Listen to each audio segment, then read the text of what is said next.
Hello and welcome to Fish Fingers and Custard, the Explosion Network's Doctor Who Aftershow. My name is Dylan Blatt. Joining me, Ashley Hobley. Yes, I am. You are sure here to talk some Doctor Who is the program. This week's episode is called Kerblam. Kerblam! Yeah, you got to shout it. You've got to make sure you shout it and everything. Kerblam! Was directed by Jennifer Perrott, who I also believe directed last week's, from memory. Written by Pete McTighe, who I looked up because I was like, I don't know who this person is. I don't recognize them from any previous Doctor Who episodes. And they've written a fuck ton of episodes of Neighbours. There's the trivia. And of course, maybe go, oh, are they Australian? No, they're British. No. They just come over here writing about us. It's an outrage. And our good friends. The Neighbours.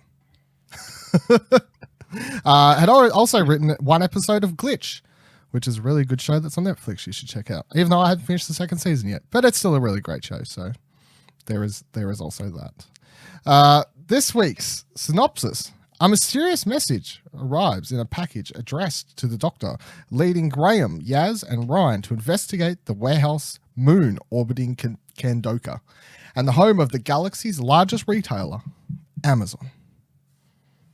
Because that's not actually what it says, but I mean, look, let's go. Everybody's thinking it. Yeah, let's jump into overall impressions, thoughts. This episode is basically Amazon.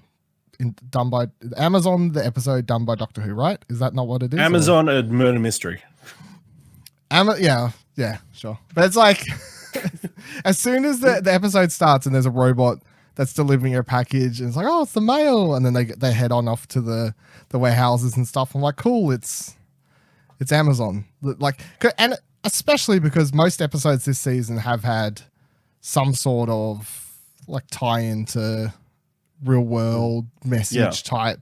I don't know, however you want to describe it. So what you want to take away as the message from this week's episode? Don't use androids. Robots suck.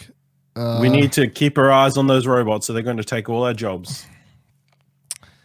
Well, I mean, we need to take out that place that's making all those robots that do parkour and stuff.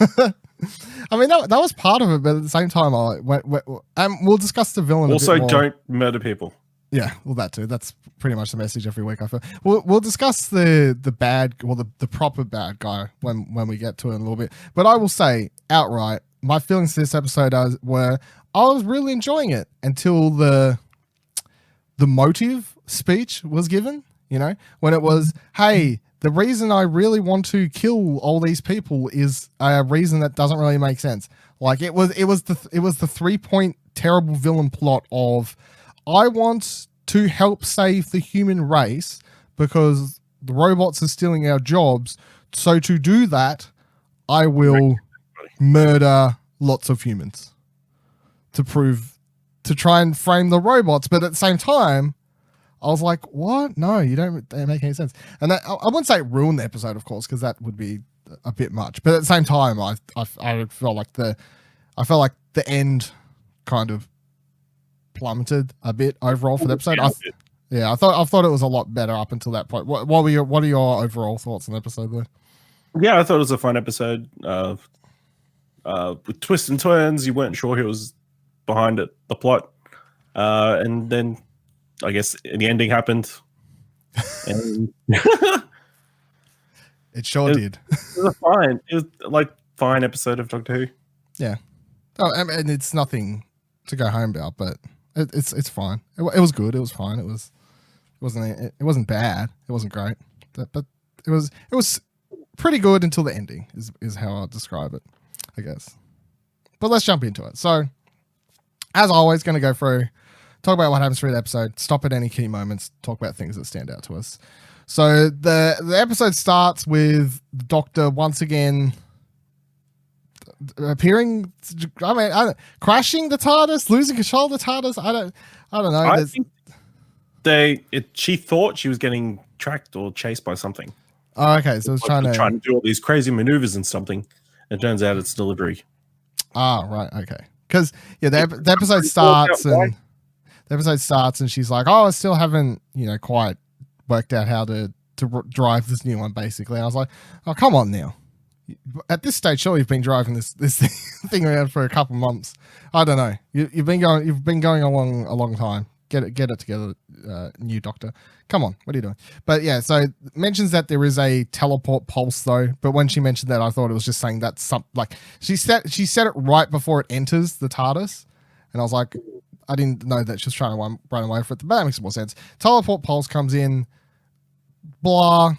And also, I was like, should that be able to get through the TARDIS, surely? Like, because we've had episodes previously where they've talked about how big the security measures and, these sorts of things are with the TARDIS, that you wouldn't think that a simple fucking mailman could teleport inside the TARDIS, I guess? A ton of random people show up in the TARDIS all the time. Yeah, this is true, I suppose. Yeah. Honor, Kylie Minogue. Yeah. You're right. Forget everything I've said. So a Kerblam man appears, which the Doctor appears really happy to see. She's like, "Oh, it's a Kerblam man. That's really." It's kind of like when I see the postman. I suppose it's no different. The van pulls up outside. I hear it. I know I'm awaiting a package. I get really excited, and it turns out it's not for me, and I'm really disappointed. And I feel like I should just yeah. Well, I'm just like, "Oh, please, I need something." But it is a package, and it is for the Doctor. And it's a Fez, of course, because I would be pretty disappointed at how long it took to get delivered. I know, that's the other thing I was thinking. All right, so where are we going to side on this? I feel like there's two directions you can go. A, 11th Doctor actually did order this Fez a very long time ago, and it's only just showed up. B, the Doctor hadn't ordered anything, and it simply got sent so the machine could get the message to her. Option A. Really? You gotta get yeah. The 11th Doctor ordered this. It's several generations later. That's what you'd put in your Yelp review of Kerblam. So late, it arrived several regenerations later. It might not have been in the correct time zone for it to be delivered. Oh yeah, I suppose that's true. Yeah, maybe it was like. Still, imagine the 11th Doctor just checking all the time. Kerblam.com. On the website, checking the status of his delivery. Says it's you time travel 2 years in the future after you order it. It just says it's arrived, and you're like, well, when I get back to that year, I know what's waiting for me. My fucking Fez is going to get delivered. Too bad he died, and then the next Peter, the 12th Doctor, never bothered to go back to that timeline. It's took all the way to the 13th Doctor to go back to the timeline to even bother picking up the Fez. I will say that also with the mentions and tie-ins to previous Doctor Who episodes and stuff, this episode felt like it had the most Easter eggy type references stuff pulled in, because I'll just mention it now in case I miss it later, but there is a part where I forgot to double check and look up if this is true, but there was the part where the Doctor and they're getting in that cupboard, or they're hiding in that wall section, and it mentions about Agatha Christie and the bees, or something like that. Is that not the David Tennant episode? I believe so. I'll look out for you. I'm pretty sure that's what it is. And side note about that episode, one of the worst episodes of Doctor Who. And the Wasp. Yeah, that one. That's it, right? Yeah, that's what that was a reference to that, right? Of all fucking episodes. But that is one of my least favorite episodes of Doctor Who of all time. I think it's atrocious, but like if that's where you want to put the standard for bad Doctor Who. Came up. I guess, yeah. So Fez turns up. Doctor asks if it still suits her. I think she could rock it personally if I had to. Yeah, I pick. I didn't think it looked. I didn't think it looked terrible on the 13th Doctor. I felt like we could have a 13th Doctor enjoying Fez's as well. Seemed like it could have been a thing. But of course, the important thing is that on the back of the delivery card, the card says "Help me." So the crew head off to Kerblam headquarters, which is on a moon. And when they arrive, it looks exactly how you kind of figure a delivery place looks like. It's a bunch of fucking warehouses. Yeah, it's just warehouses, where you can see. Nothing super interesting about the place, really, apart from the obtuse amount of logos on the warehouses. I was thinking, I'm like, you only really need it on one. You don't really need it on, we get it. They're all Kerblam. But anyway, so they head inside. Pretty sure you need to put as many logos as possible. Do you? Yep, it's part of being in a company. Oh, sorry. See, this is why I don't. This is why This is why we're not big yet. Yeah, our logo on stuff. I'm not good at the logo stuff. Yeah, that must be why Explosion Network needs someone who's good at the logo stuff. Is that why we hired Trey? Yep. So they head inside. They try and trick their way into getting into the building, and of course psychic paper is the way. They showed a psychic paper to the lady at the counter, and she reads it as their relatives of the first lady. Yeah. What first lady? I don't know, but the first lady, of course the only first lady. There can only be one. And I mean, they never explain this, and she continues to, throughout the next 5 to 10 minutes, being all like, oh my God, I can't believe you're like relatives of the first lady. I'm in shock and awe. So I'm like, oh, shouldn't we have known who the fuck this person is? But that's fine. So they head into another room, and they're going to go onto the premises to join and be part of the workforce. And they have to go through these scan machines. Where there's another. This is the second time this season where something about the 2 hearts has come up as well, as like part of a quick one-liner joke as well. You know, the doctor's going through the machine, and the lady says, "Oh, 2 hearts," and then the doctor just responds that, the first lady treats me well, or something, something like that, or healthcare is really good as part relatives of the first lady or something. And one of the other episodes had a quick throwaway 2 hearts joke as well. So I can't remember which one though. But as they're finishing up going through the machines, the power goes off for a couple seconds, flicks back on. This is another thing I want to bring up. What was this, really? So this power on-off thing, unless I missed it, I never really understood, come the episode's end, what this power on and off stuff was. Like, what was causing the power drain? What was causing these massive... The AI trying to stop the order going through or something. I mean, the point is you're having to try and guess when it was it seemed like a main point of the plot that should have been explained at some point. If I didn't need a big thing, but it's straight away as soon as the episode starts, they're arriving here. The power flicking on and off is part of the intrigue, the mystery. And then you come to the end of the episode, it's like, what was causing that? Still not really sure. Do I really need to know? No, but it feels like it should have been something that was wrapped up as part of it. They're all given these anklets attached to the bottom of their legs to track their productivity as they head inside the warehouse. And I was thinking, fuck, that's a crazy nonsense thing. But then Ryan has a line where he's... My privacy, that's what it sounds like. Hey? Sounds like an invasion of my privacy. Yeah, it sounds like, exactly. It sounds like some fucking bullshit like that. But the part that got me was Ryan says that he's used one before. So then I was like, are these real? Like, are these types of situations already happening in warehouses in the UK somewhere? If that was a throwaway line that he had about the fact that he already has to use this. Because I'll tell you what, if they tried to put a fucking anklet on me at my work to check how much I was doing, I'll be like, fuck, what? It'd be pretty boring. You're just standing there half the time, aren't you? One spot. No, they want you moving around. They want you restocking shelves constantly, and all over the place, back and forth. They want you. If I just stood there, if I had one of these anklets on, I would be in trouble. I think because I'm not just pacing behind the counter. That's what. Yeah, pretty much. Yeah, pretty much. So they head out, and as they're walking over not conveyor belt. As they're walking over like a high-rise part, and they can oversee what's below them. Ryan notes that they are how big it is, and the fact that they are looking for one person inside of 10,000 people. But spoilers, everyone, in this after show, in which we assume you've watched the show, they're not looking for a person. It actually turns out to be the AI. Dun dun dun. So it does well. It's not 10,000 people. You're not looking for anyone, Ryan. You got it all wrong. As they walk through they're given basically a tour of what happens, what goes on in the place. It's all. And other thing that was confusing me for a while was how, as they enter the fancy scan machines, all these other sorts of things, and then it's all manual labor. Looks very much not futuristic at all. People are wrapping stuff up in bubble wrap, chucking it down. And of course, the bubble wrap becomes a big part of the episode. But I was like, really? In the future, we haven't. Our most protective means of delivering parcels is still bubble wrap.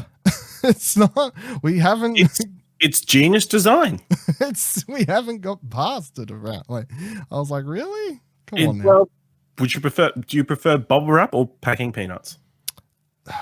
Bubble wrap, because those fucking peanuts get everywhere. They're horrible. Exactly. Yeah. I mean, I like bubble wrap. This episode. This is a company that's trying to keep it as cheap as possible. They're not going to invest in trying to find fancy new protective postage stuff.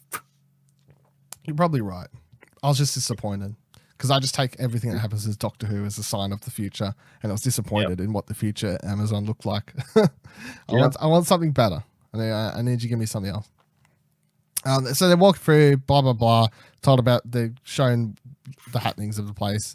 They're also told not to get on the conveyor belts. Definitely don't get on the conveyor belts. I thought this was a funny part because as the lady whose name I have written down a little bit further, but I think it's Judy, as she's explaining the, don't get on the conveyor belts. It cuts between a couple times between Doctor's face, which is this big like, really, come on, I want to get on the conveyor. It was very much like a little kid disappointed in hearing that she can't get on the conveyor belts, which I thought was funny. So they're all taken off, and freaky robots take them off into their different departments in which they're all going to be working, and the Doctor switches job bracelets with Ryan, even though really, when they arrive at the same destination, I'm like, you didn't really need to switch. You probably just got to, you're in the same room. I think they'll look at the lights. Well, no, because she's like, I need to switch lights with you, Ryan, because the person who sent the message was probably in the labeling section, and you've got the labeling job. So she sonics and makes them switch jobs. But then when they head off to their job section, Ryan is in the same fucking room that the Doctor's in doing the labeling stuff anyway. She didn't know that. This is true, but she doesn't need to know that. I'm talking about whoever wrote the script, at which point I'm like, this is an unnecessary bit. Like, what's the point of this bit? Just to show she could change the bracelets. Look, the Sonic fucking opens. It's just one of these things that as soon as it happened, and then they're in the same room, I was like, It was amusing. That's why. I didn't find it amusing. I felt like it was completely unnecessary. But you needed purple. Yeah, I like purple too, but anyway, they're so yeah, Yaz is taken off to a different section. She basically goes to the collection section. I don't know what the proper name is of it. Like the grabbing the stuff to take to be wrapped and delivered, whatever that title is, I guess, whatever that is. And Graham gets stuck as a janitor because of course he does. Shout out to fucking Graham in this episode, once again killing it. Star of the show as far as I'm concerned. The best of the episode. Graham, watch him. He will not die. Don't believe Ash and his Reddit theories. Or Barjo from that other fake Doctor Who show. Never heard of it. ABC. So Yaz down in her section is talking to this worker guy, Dan, who's got his poster up on the wall and everything. He's such a great worker, and he's explaining this. He's explaining that his daughter gave him this necklace that says Dad on it and stuff like that. And they're going around just chit chatting pretty much. And this robot at the same time keeps interrupting them, telling them off for talking too much. Very annoying. What makes it worse is the robot isn't like, can use proper whip and chain or something like that. Get back to work. It's more, it just walks up and goes, hey guys, I hope this conversation sounds really great, but how about you fucking stop and you work? That sounds great, doesn't it? Yeah, have a good day. It's very it's just what's the word? Passive aggressive. Passive aggressive, thank you. Yeah, it's very passive aggressive about what it wants, these little fucking robots, little motherfuckers. So Yaz looks up, and the next thing she has to go collect is from section 9, which is apparently this big, evil, dark section. And Dan says that he will go for her because the last person that went down there disappeared and never came back. Dun, dun, dun. So Dan heads off to do that, and Yaz stands around for a couple seconds and then pretty much heads off after him anyway, because of course, and it's Doctor Who, because that's how it works. The power goes off once again. This big part of the episode that apparently is not a big part by the time we reach the end of it. When maybe well, I'll save it till the end. Okay. So yeah, comes back on, and the Doctor and Ryan are in this room. They're chit chatting to this girl named Kira who's been working there for a while, and she's saying about how, if I get bored, I just try and picture how happy everyone is when they open their parcels, and I've never got a parcel, but it's like, dun, dun, what is Christmas? What happens? Just send me an Amazon parcel. Someone please make me really happy. And then this manager person walks in, whose name I didn't bother actually looking up the character name. I'm sorry, but the manager dude walks in, and he's Java. Is that his name? Really? Java Slade. Java. All right, well, I'm just going to stick to manager dude because I'm not calling anyone Java. No one gets a name that cool and to be this not cool. I'm not having it, Ash. The manager, he sounds evil because he's called the manager. That's what they are. They're evil managers. So he comes in and he starts threatening, everyone get back to work, blah, blah, blah, blah. And I was excited for a couple seconds because I was like, and I was on board with the whole, this dude definitely done it. This dude is the one because, of course, he's the human evil character, the only human bad character we've met so far in the episode. Yeah, so it's like, it has to be him. There's no way around it. Little did we know the twists and turns that were about to come our way. We were unsuspecting. We didn't know what was going to happen. But yeah, he starts being rude to Kira, and then the Doctor sticks up and tells him what's what. And I thought she was about to get put in her fucking place, but then he backed down. He backed down. He left. Yeah, he's like, oh, fucking, yeah, all right, Doctor. I'll leave. You use some big words on me. I'll do what I need to do. Then we cut back to Dan, who's back down in the section 9, and he's going along with his trolley or whatever, and he doesn't bump into. He sees a robot right up in front of him. Of course, section 9 isn't just the area where people disappeared. It's also the area where the lights apparently don't work anymore, and there's flickering of lights that are remaining. Where it's very dark, dingy area. I'm like, what the. Who's looking after this place? Someone fix this up. What's going on? The programming was make it look as murdery as possible. Well, it's succeeded. It's definitely succeeded if that's what its job was. Dan tries talking to the robot for a little while, and then he says, your voice box must be broken or something along these lines. So he turns around and says he'll go get help. And of course, right as he turns around, he's grabbed on the shoulders and. What's happened to Dan? What's happened? Because we cut to Yaz, who's running down after Dan at this point in section 9, and we're like, oh no, what's happened? She's looking through the aisles trying to find him, and then she hears Dan scream out off in the distance somewhere. I'm also like, what happened to Dan? Now that I can think about it, did they just pop some bubble wrap on him? Is that literally what's happening off screen that we can't see? Dan is standing there. The robot's handed him some bubble wrap or something like that, and he's like, "No!" Pops it, gets fucking turned to dust. I don't know. Like what? No, he gets kidnapped and then chucked in the room. Okay, so him screaming out here is just him being knocked out or zapped or captured, I suppose. So then Yaz runs out to where she assumed the sound must have been coming from, and. Robots start surrounding her, but she's a fucking police officer. I don't know if you've heard. She's not about to be taken that easy. So she ducks under, and she's a lot better than fucking Dan, who only had to escape from one robot and got fucked over. She's faced with 2, and she manages to outrun him because she's a champ. That's basically what happens. So then she leaves, and we finally cut back to Graham. Who, if you're like me, we've been sitting around watching Yaz and whoever, and you've been like, oh yeah, these people are right. But show me what my man Graham's up to. I need to know what he's you're doing. Almost at the stage where the show needs to be renamed from Doctor Who to just what? Imagine that. Dun, dun, dun, dun, dun, dun, dun, dun. Graham. The Doctor is already such like a plain name, like the Doctor, and it's only more epic because we know what the character's like. But then, Graham. He's a bus driver.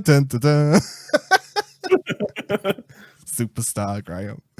Yeah, they probably should. Spin-off. Torchwood's dead, right? Sarah, rest in peace. The Sarah Jane Adventures are also gone. So, and that last Doctor Who spin-off show they tried to do, School. No, what was it called? Class. Thank you. Class. That didn't even last long. What you need to do, BBC, if you're listening, Graham. It's there. Yep. It's waiting to happen.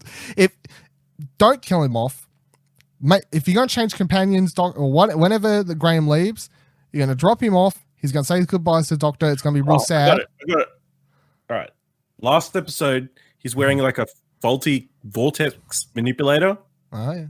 And so at the end of the episode, he's just gone.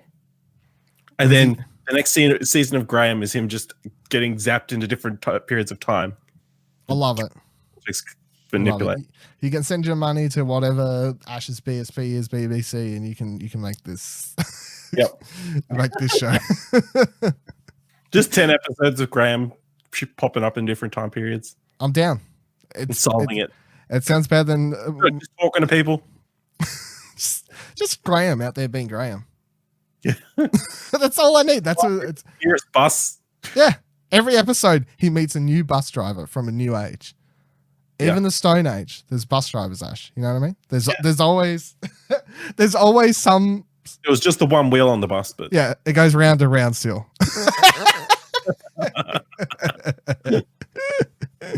Oh, that was good. Yeah, shut down the rest of the show. We don't need to talk about the rest of the episode, but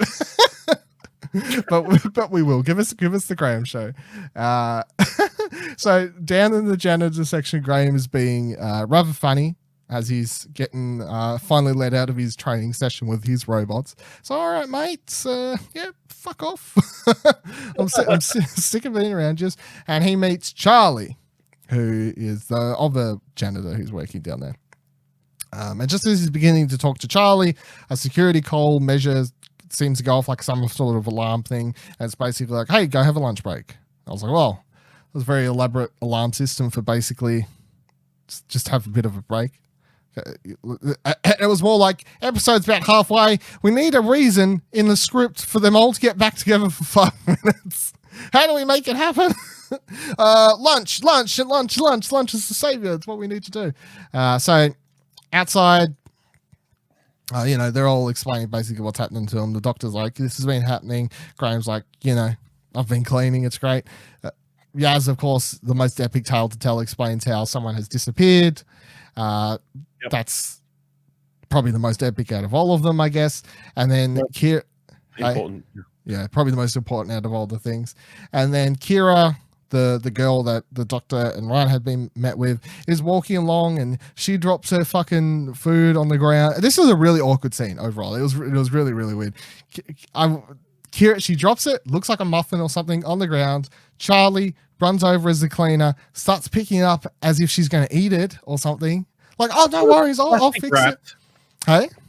It looked like it was plastic wrapped. Did it? It didn't look like it was plastic wrapped to me. And I was like, fucking calm down, dude. What are you doing over there? And then what was the line? I didn't officially write it down, but she says, sorry, I'm what was it? I'm like jelly, or like I'm like custard or something like that. And he's like, oh, I like custard.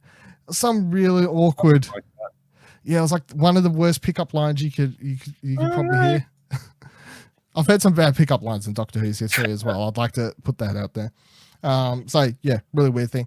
Then the Doctor, Ryan, and Yaz head up to old Judy and the manager, whose name we won't actually use, and they're all talking about, because the Doctor's decided now that she's got word that people are actually disappearing, time to put some action. I need to figure out what's actually going to happen, and they explain that someone's disappeared.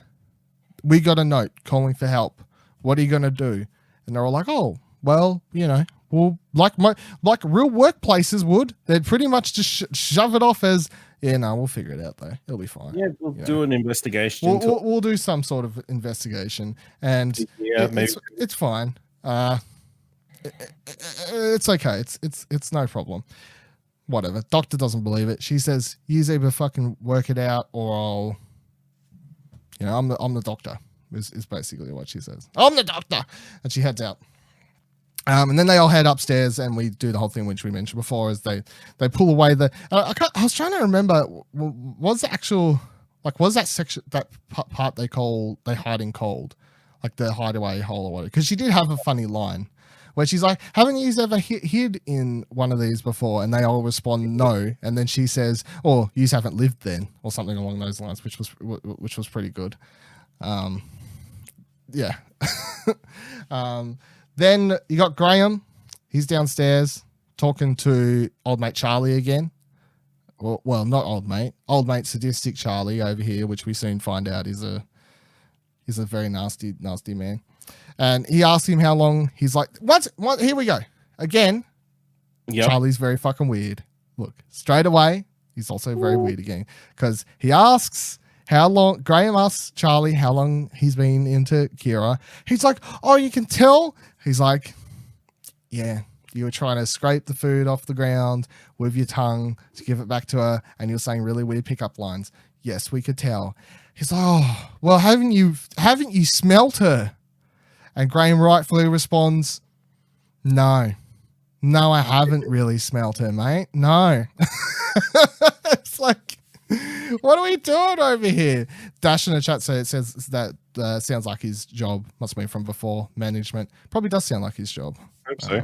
Doesn't sound like my job. I'm the person that gets told off. We don't get to be in management. Me and Ash over here. So, right, weird dude, this guy.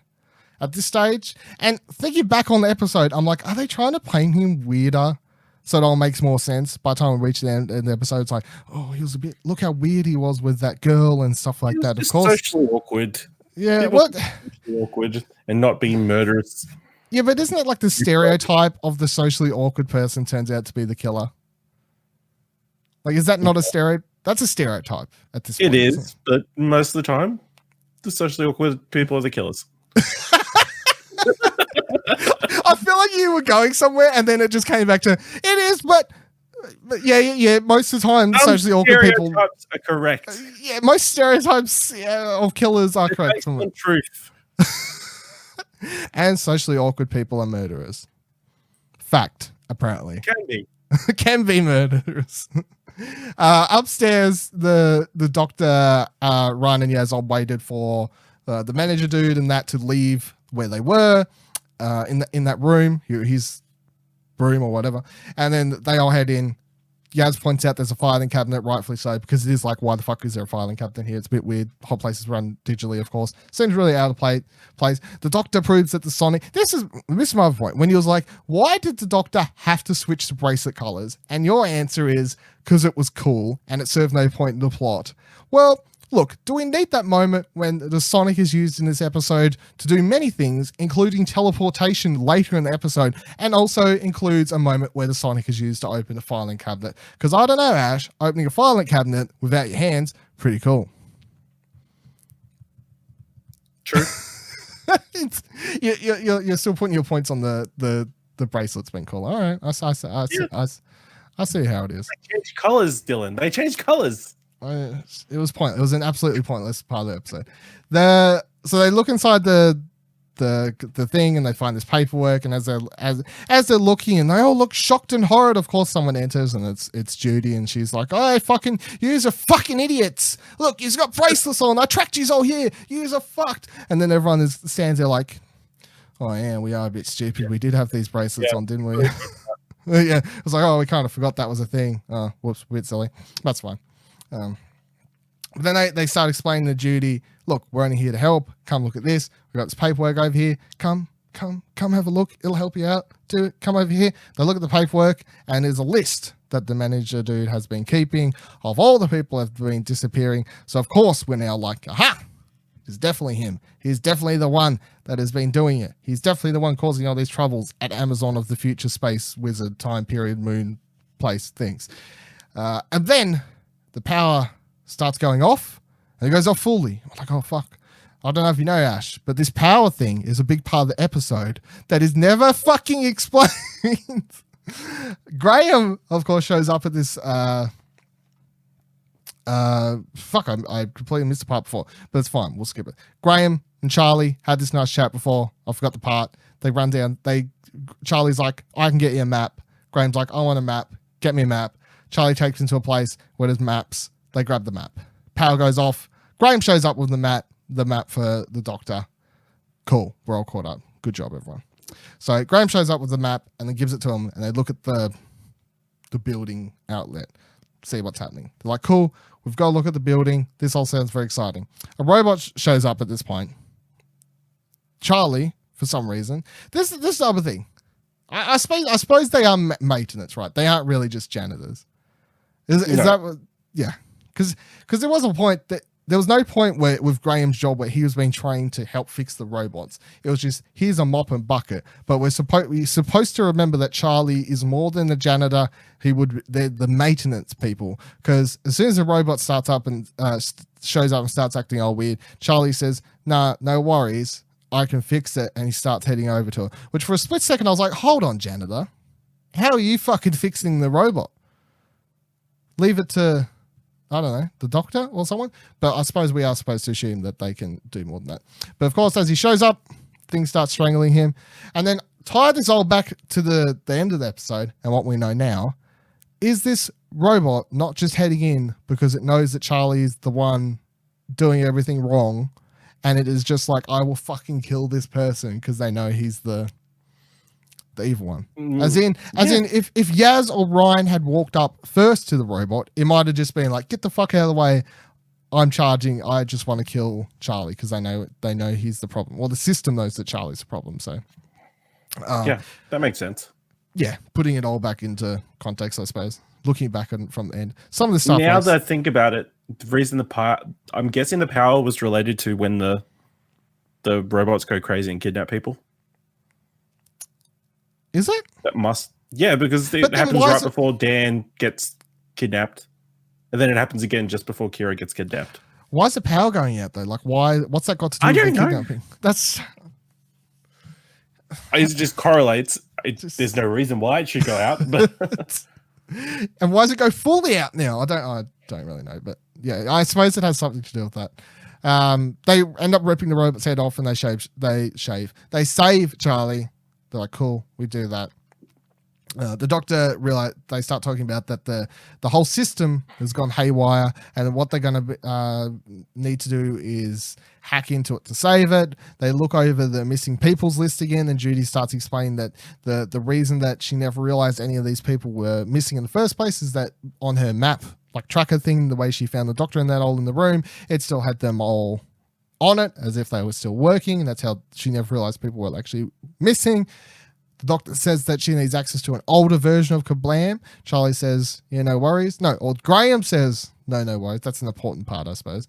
Graham says, yeah, pretty sure we saw one of those down where it was. So they head on down to get access to Kerblam version 1. Yep. And they head back down to where Amazon. Yeah. Well, Amazon version 1, yeah. Yep. The Amazon version version 60. The Amazon version 60 version 1. they're on right now, yeah. As they head back down, they get it, and they're picking up the Amazon version 1 or Kerblam version 1, whatever you want to call it.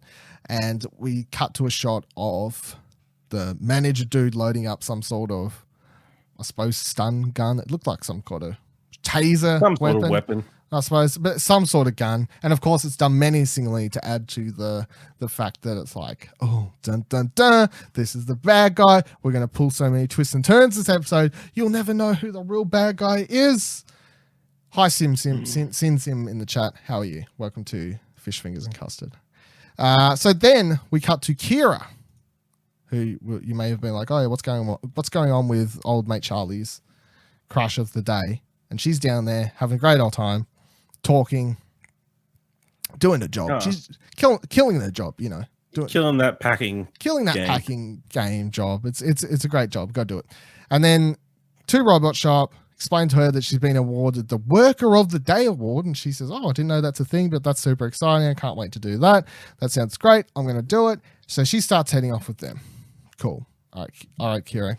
Just don't head off with scary robots. That's the number one rule of life. Pretty much, don't do that. The Kerblam system, as the doctor's trying to hack it, turn it on, do whatever needs to be done, it shuts down, and the doctor explains that it will need to restart before she can hack it. In other words, it's a plot device to say they can't do what they need to do yet, because I was like, why is this happening? But it's whatever. But then they get a message from on Judy's tablet thing that tracks everyone. She gets a notification that Kira is going missing and disappearing into the dispatch area, the area that no one is allowed to go. Like, human characters aren't allowed to go down there. It's the pure robot area, something along those lines. And they all point out the fact that, yes, she hadn't received 0 notifications about any previous disappearances. So straight away, it is look, it's a trap. That's obviously what it is. If the system's letting you know, you got to be aware of these things. Make sure you're aware. What are you doing, Judy? Keep up with what's going on. Jeez.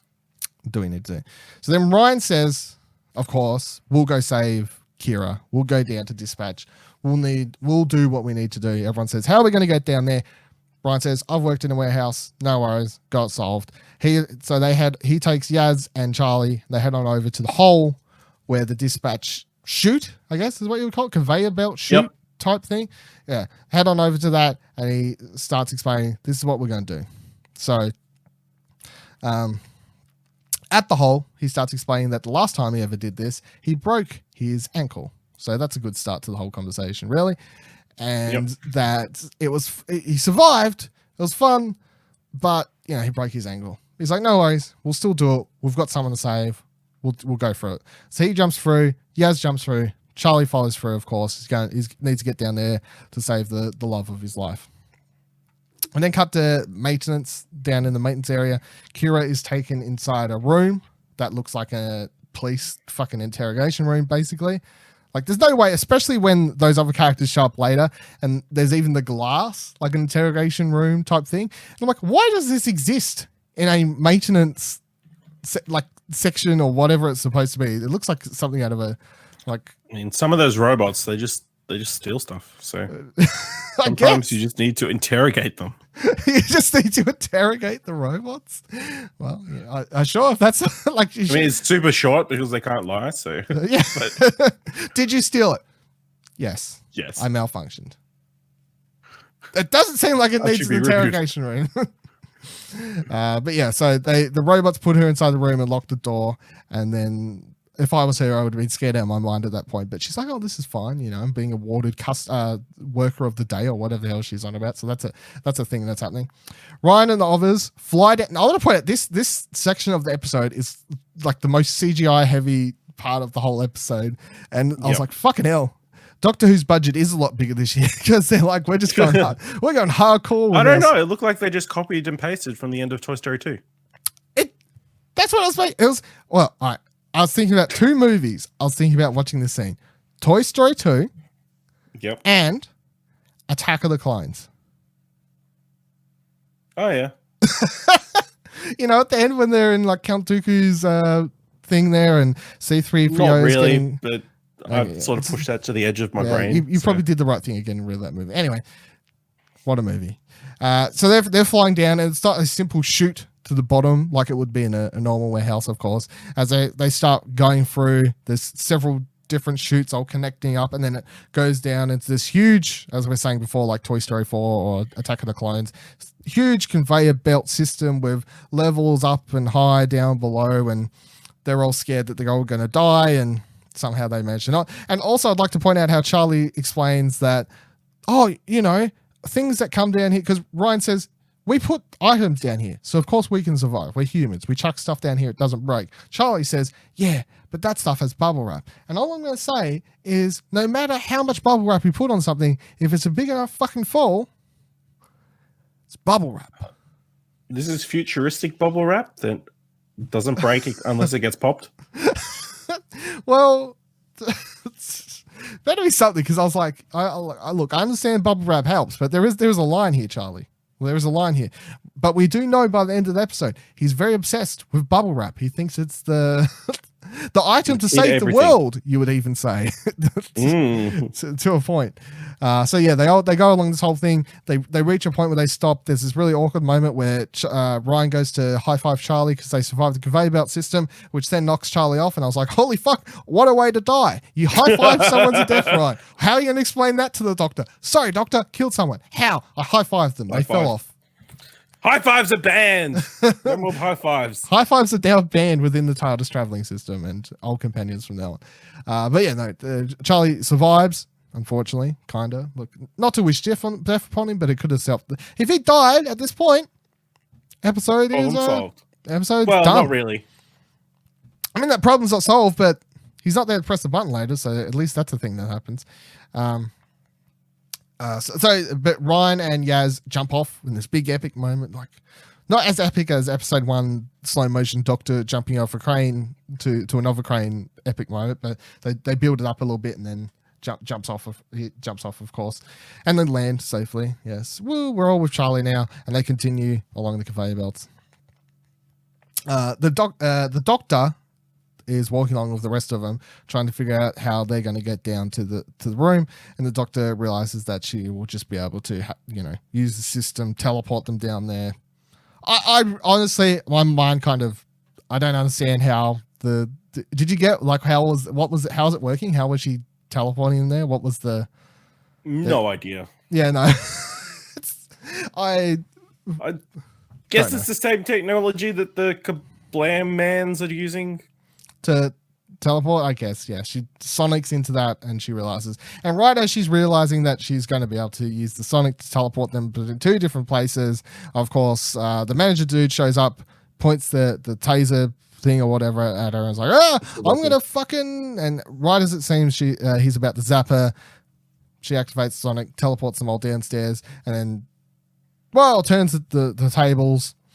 And then, he explains that he thought the Doctor was the one causing all the problems, even though the Doctor had shown up and already like 10 people had disappeared before she didn't even show up. That makes no sense.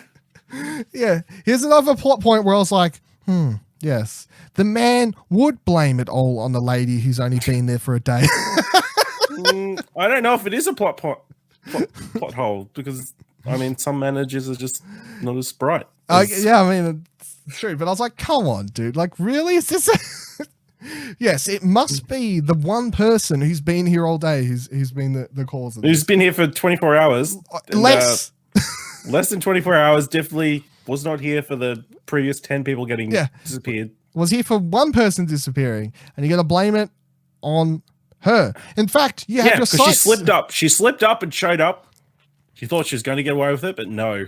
These damn meddling kids. The manager guy is onto her. What? Or not. What an idiot. What an idiot. So he explains this. The Doctor, of course, explains that, no, you're a dickhead. Fucking, you're a terrible job at managing anything.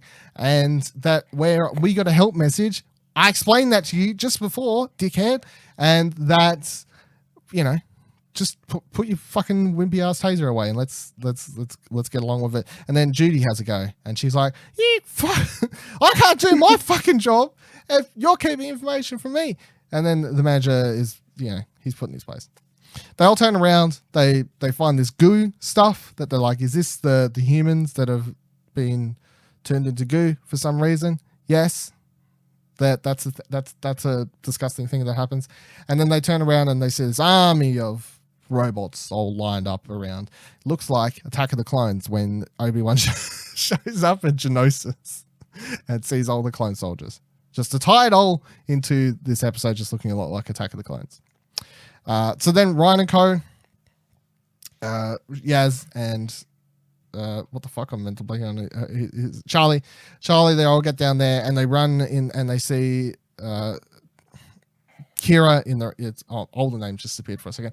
Kira in a room, but she can't hear or see them through the glass. They're banging on the glass, calling out to her and trying to figure out what's going on. And just as this is all happening, a parcel appears out of nowhere, teleportation type stuff happening again. Parcel appears in the middle of the table for her to open, and of course, instead of going, why the fuck did this parcel in this weird interrogation room just appear in the middle of the table in front of me with my name on it? This is a bit weird. This is a weird place. Maybe I'll save it. That was a prize for winning. maybe I'll Work of the take day. it home later and open it then, not in this weird room or something like that. I don't know. It seems like a weird way to. I don't know Well, the what if future. it's something easy to carry? Then she doesn't have to carry this box around. I guess you're right. I guess you're right. Yeah. So you're 100% right. We cut back to the doctor. If you got a magical present that showed up right in front of you, wouldn't you open it straight away? No! Hell no! Would you? Yes. You better hope there's no bubble wrap in it, Ash. Jesus. So we cut back to the now doctor. I'm not going to do it. We cut back to the doctor who explains that after sonicking some stuff, realizes that all the energy in this room, teleportation energy, has been saved up and no deliveries have been going out. Well, apart from the one the system stuck through to get her the message, I suppose, is what we're supposed to believe. So there's enough energy being saved up for teleportations to do one big mass teleportation send out of course, the army of soldiers there. And just what is going to be inside the presents, we don't know. We cut back to Kira. She's opening up her present, and all that is inside is bubble wrap, which instead of going, fucking shit present, she starts, of course, holding it up like it's the most amazing thing she's ever seen in her life, even though she works in a fucking packing place and you'd probably be sick of seeing bubble wrap at some point. But no, she's holding it up like she just got gold delivered to her. And Charlie's banging on the door. No, don't do that. Really ecstatically to the point, which of course he knows because he knows what's going on. He knows what's going to happen. And she pops one of the bubbles and then green powder or dust or I don't know, stuff appears and she disappears with it. Gone. See you later. Dead. I guess it's some sort of like, I don't know. It would have to be like some acidy type substance or something, wouldn't it? Like, because the body like wildfire or whatever the thing is in Game of Thrones. Yeah. I guess that's a good reference point for it. Yeah, it's like wildfire or something like that. So they go up. See you later. Rest in peace to her, Kira, and my thoughts to her family, I guess. Cut back to the doctor. She's realizing what's up with the bubble wrap, that it's all fucked and that all the packages are going to have bubble wrap in it, and this is pretty much a mass teleportation send out to send the bubble wrap out as a mass murder weapon. Dun dun dun. And then Ryan and Yaz show up at this point, and it's fucking Charlie. He's the one. He knows what's going on. You're going to be like, he's the one. And Charlie then shows up right behind them, who's pulled a grenade out of.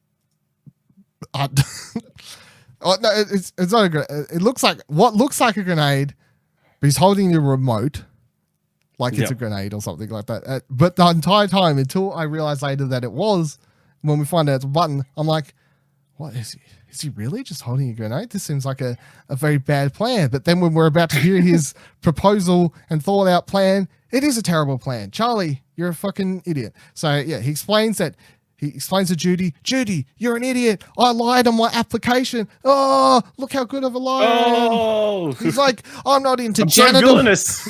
Yeah, so villainous. He's like, I'm not even into janitor work. I tricked you. I'm into fucking science and building and weapons and stuff, Judy. I have no interest in cleaning other people's shit at all. Who'd have thought it? You never would have guessed though, would you, Judy? You fuckhead. You really fucked up now. What's so good humans resources manager are you, Judy? You gonna go home and sleep well now? You're fucking horrible at your job, Judy. This whole episode just turns out that Charlie's whole evil plan was solely to make Judy feel like shit. It's not even anything else. It's just to make Judy feel like shit. That would have been a much better payoff for Charlie, I feel, if that was the whole thing. Like, I've hated you. I've always hated you. Now you know you're shit. Now you know you're shit. You're shit at your job. Yeah. End of the episode just ends with Charlie being like, fucking showed her, doctor. And doctor's like, look, that's not the way to treat someone you don't dislike. And the message of the episode is, if you have a problem with your higher ups, take it to the next person or seek outside help or something like that. But instead the episode, respect. Instead, Charlie's whole big plan, it boils down to the message of robots stealing our jobs, or I suppose you you could throw out the message of the episode is supposed to be extremists, like, oh, the immigrants are stealing our jobs, that type of thing. I don't know if that's what it was going for, but I suppose if you wanted to, you could steer it in that direction. It's open as a direction you could take it. But I just took it as AI will ruin the world type storyline, I guess. But the whole play out still didn't make any sense to me. It still doesn't. As I said at the start, what's going to happen is they're going to investigate this, and then they're going to realize it was a person behind it the whole time, and then they're going to make it so that they don't have to have humans working. Yeah, and then they'll get rid of all the humans. Yeah, so it's such a stupid plan. Yeah, in case you forgot, since the start of the episode, or since you've watched the episode, the plan boiled down to, I am sick of them cutting back the amount of humans that are required to work, because they explained earlier in the episode 10% in every single area, different place in Kerblam has to be human, organic life force, as they put it in the show. So that's how much humans are. Hey? Except in Dispatch, where no humans are allowed. Yeah, except for Dispatch, where no humans are allowed for whatever reason. And apparently it's been cut down throughout the years. 30% humans, 20%, now it's at 10%. And he's like, what happens when it goes to 8? What happens when it goes to 7, 2, 1? As it gets lower and lower. So what I'm going to do to show you that robots are stealing all our jobs is I'm going to frame them all for murder. And I'm going to murder 1 billion people. And you're listening to him and you go, what? Charlie, you're a terrible bad guy. You're a fucking terrible bad guy. You're telling us this and you're not murdering us. Yeah. Yes. You're not really helping anyone, Charlie. You're a bit of a dickhead. I'm sorry to tell you. So he pops the button. All the robots begin the teleportation process. I mean, in my mind, I'm pretty sure the teleportation process should have been instantaneous as soon as you press the button, but give it a little bit of leeway, I suppose. It is a television show. Fiction needs to happen. Doesn't really need to be any countdown process to it. There wasn't when the Doctor did it. It wasn't when anyone else did it. Well, they do it in a second, but that's fine. So they'll run off. Doctor starts, trying to figure out, of course, how to save the day. And what she ends up doing is she picks up the Kerblam version 1 helmet, the body, whatever it is, contraption, version 1 Kerblam, plugs it into the system and tells it to order all of the robots to travel to where they are now. That's where they're going to be. The delivery is where they are right now. And then once they arrive at the delivery location, they're to open up the parcels and do what everyone does with bubble wrap, to which the robots would have been like, I don't know. Chuck it in the bin. Yeah, like, what does everyone do with bubble? Like, shouldn't the order have just been pop the fucking bubble wrap? You're leaving our lives in assuming that they know what your order means, Doctor. Yeah. But apparently they do know what everyone does with bubble wrap, and that is pop it, apparently. So this whole thing is happening. AI code that was written in. Yeah, I know. They begin yelling out for Charlie, who's halfway through the crowd of robots, because that's the way out, apparently. I don't really know. So he's out that direction. They begin yelling out, come back. Graham's like, come back, mate. They're trying to count down, there's not really a countdown system. We just wait. The robot's beginning to open up a package. He's still standing there. Too late. Graham says, just leave him. Doctor says, yeah, fuck him, right. Teleports him out of there, and then the place, kaboom, goes up. Goodbye, Charlie. Goodbye, that section. Goodbye. Yeah. I missed a good pun. Fuck. Yeah. And then we cut to outside, and the Doctor is having a conversation with Judy and the manager, and Judy's explaining that they're going to be closed for the for the foreseeable future. Who'd have fucking thought it after what just happened? Who'd have thought that would be happening? But there will be reopening with a majority of organic workers in most places. So the moral of the story is that was a mistake. Yeah. It's like the problem was human. Yeah. The solution should be more robots. Yeah. Take out all the humans. What you did is you caved to what the terrorists wanted. Yeah. Really?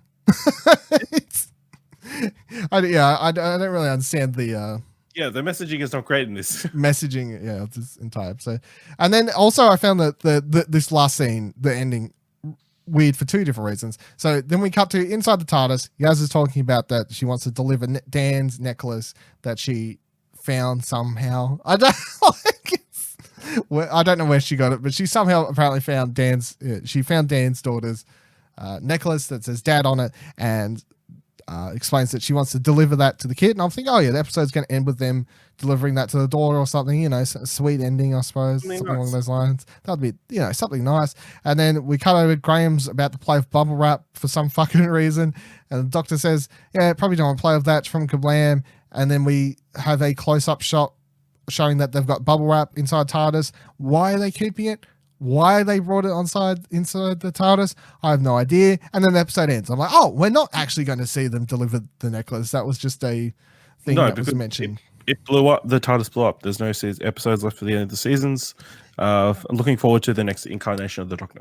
I'm looking forward to Graham season 1, where he's a ghost, traveling the planets of traveling the whole of the Kerblam studios. So this week's villain is, you know, will be in the book as the Kerblam robots. Although, of course, we know it is Charlie, really, once you get the spoilers. But if you head on over to the Doctor Who website, they are going to have the monster encyclopedia up for the Kerblam worker robots things. Yep. So taking it, just I'm going to rate them as creepy things, even like taking out the fact that they're not actually the villains episode. What are you going to rate them on? Just taking in them as creepy sort of, you know, things in the background. Like a 6. They're fine. The design was pretty cool, but they didn't really do anything. I'll give them a 7 because they remind me of, their faces reminded me of the clowns from, you know, when you go to like shows, like the moving ones, you got to throw the bowls in, their mouths and that thing. You know those ones? And I really fucking hate those. They are weird looking, and these robots reminded me of them. So I found them off-putting pretty much the entire episode. But that's what I was saying. I found the majority of the episode until the last 15, 20 minutes or whatever it was. Well, 15 minutes, I suppose, once the robots weren't really turned out to be the big villain.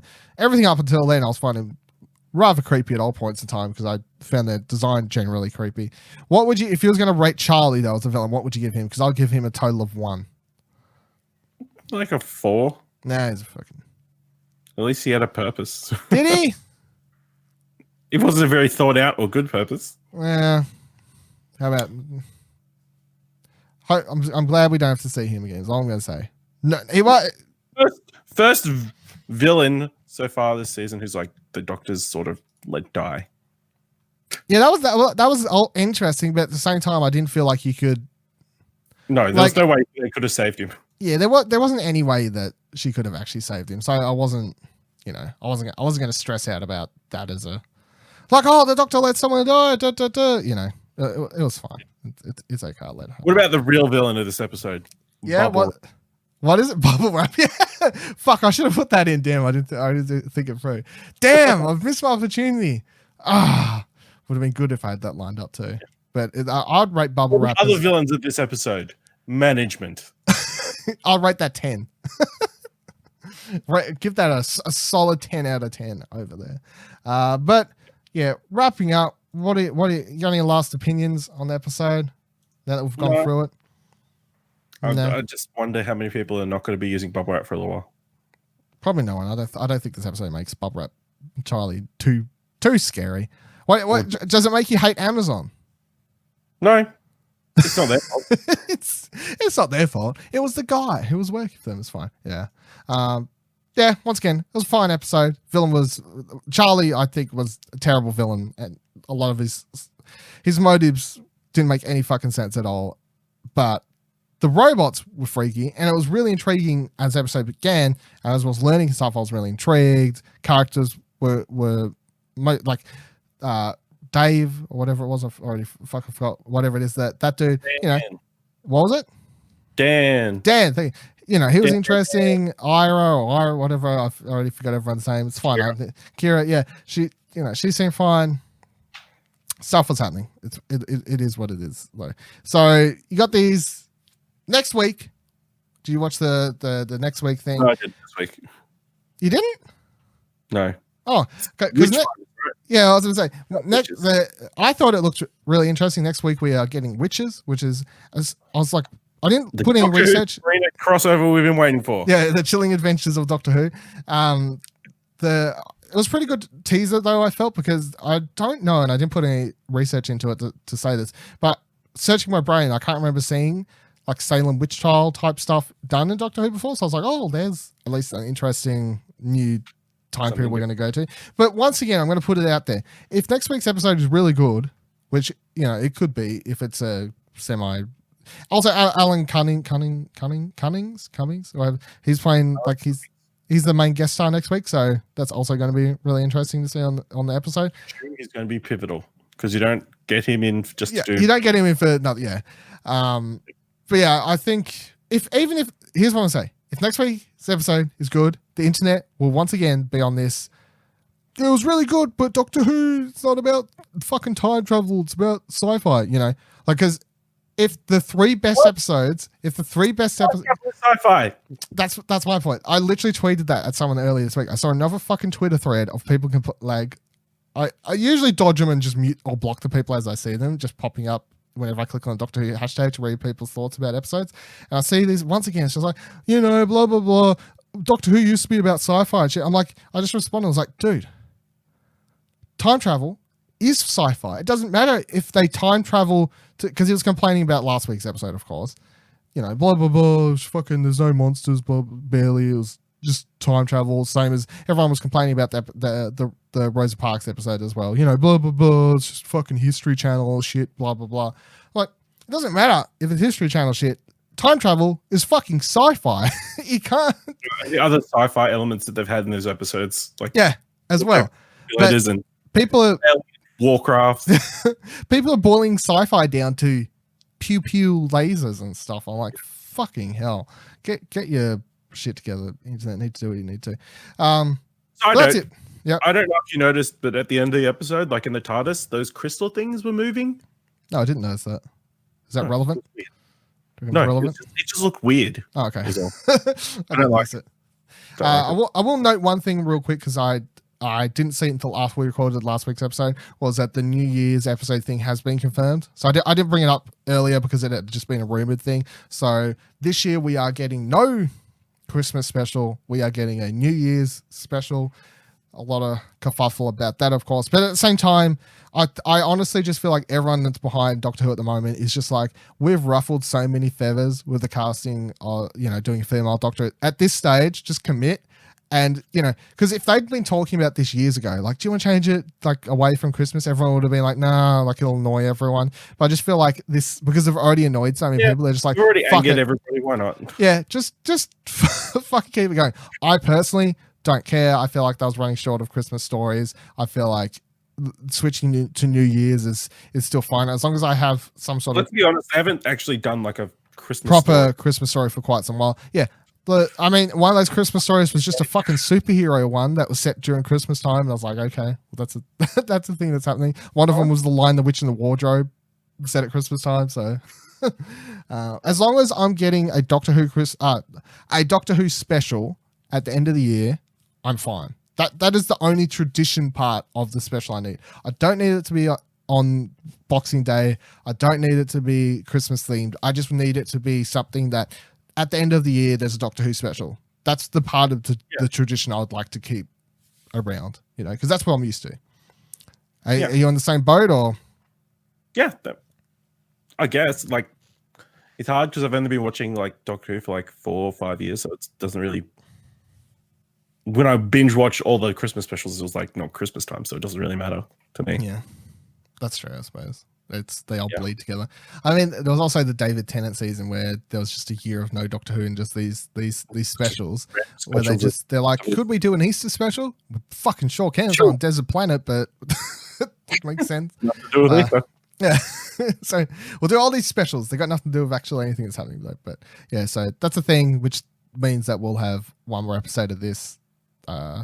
Won't be the season finale. We'll do the last episode of Fish Fingers and Custard at whenever that airs. Don't know, but they haven't really said yet. If it's New Year's Eve, we'll do it New Year's Day, like the week after or something. 1st of January. Is it airing the 1st of January? Okay, so yeah, we'll the last episode of the Fish Fingers and Custard will be taking place the first week of next year. 2019, then yeah. Because I would rather tie that in as still part of Fish Fingers and Custard season 1 than leave it, do what Doctor Who does, which is, I mean, it's less than a month after the last episode. Yeah, no, but you know, when you look at like the season numbers of Doctor Who, they always tie the Christmas special into the following season. It doesn't make sense. It never made any fucking sense, and it was always really weird. But yeah, so fuck them. They can do that. We'll tie it into the actual season that it's a part of, as far as I'm concerned. Get out of here with your nonsense.